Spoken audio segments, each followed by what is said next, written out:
अथ सप्तमोऽध्यायः। ॐ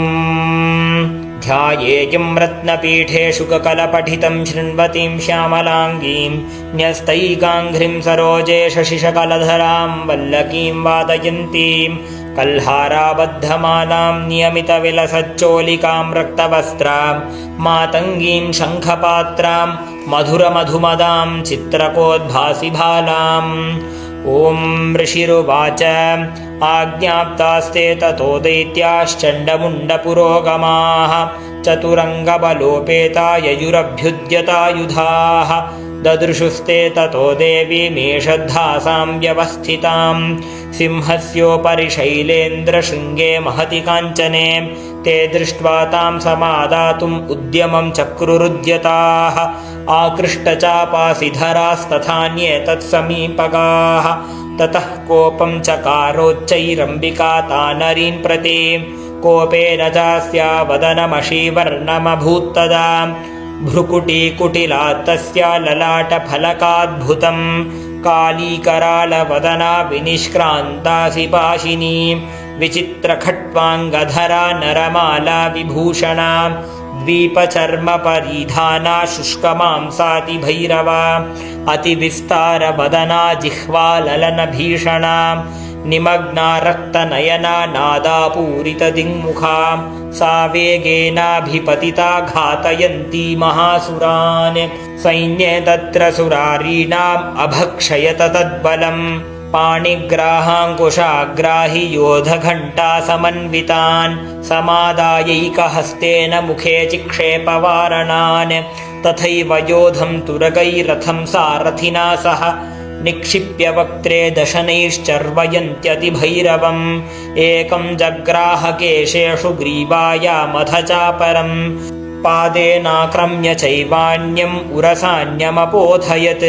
तैर्मुक्तानि च शस्त्राणि महास्त्राणि तथासुरैः मुखेन जग्राहरुषा दशनैर्मथितान्यपि बलिनां तद्बलं सर्वम् असुराणां दुरात्मनां ममर्दा भक्षयाच्चान्यान् अन्यांश्च ताडयत्तथा असिना निहता केचित् खट्वाङ्गताडिताः जग्मुर्विनाशमसुरा दन्ताग्रा विहतास्तथा क्षणेन तद्बलं सर्वम् असुराणां निपातितं दृष्ट्वा चण्डोऽभिदुद्रावतां कालीमतिभीषणां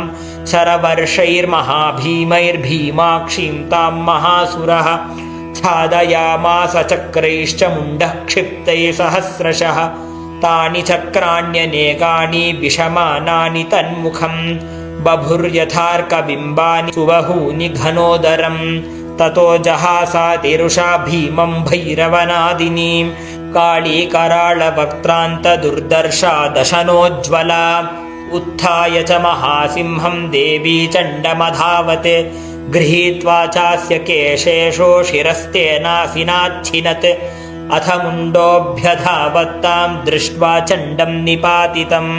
तमप्यपातयद्भूमौ सा खड्गाभिहतं वृषा हतशेषं ततः सैन्यं दृष्ट्वा चण्डं निपातितं मुण्डं च सुमहावीर्यं दिशो भेजे भयातुरं शिरश्चण्डस्य काली च गृहीत्वा मुण्डमेव च प्राह प्रचण्डाट्टहासमिश्रमभ्येत्य चण्डिकां मया तवात्रोपहृतौ चण्डमुण्डौ महापशु युद्धयज्ञे स्वयं शुम्भं निशुम्भं च हनिष्यसि। ऋषिरुवाच तावानीतौ ततो दृष्ट्वा चण्डमुण्डौ महासुरौ उवाच कालीं कल्याणी ललितं चण्डिकावचः यस्माच्चण्डं च मुण्डं च गृहीत्वा त्वमुपागता चामुण्डेति ततो लोके ख्यात्या देवी भविष्यसि। ॐ इति श्रीमार्कण्डेयपुराणे